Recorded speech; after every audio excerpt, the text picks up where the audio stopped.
Hi, I'm Ivo Daalder, the president of the Chicago Council on Global Affairs.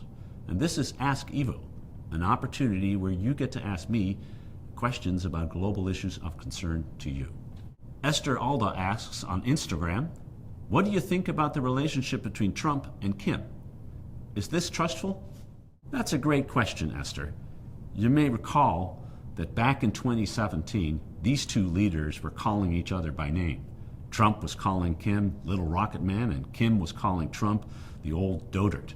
We've moved a long way from there. We've had in 2018 and just now in Hanoi very intense meetings between these two leaders to try to resolve differences that have divided our two countries for more than 60 years. But we haven't resolved all those differences. And one of the realities about international diplomacy is that while personal relationships between leaders matter, what really matters is that the countries prepare those meetings in advance, that you have long negotiations of experts who sit down and try to work out the very big differences that exist between countries in a way that is to the benefit of both. And that when there are one or two issues left, you try to make that happen at a higher level, by the Secretary of State or ultimately between presidents and leaders.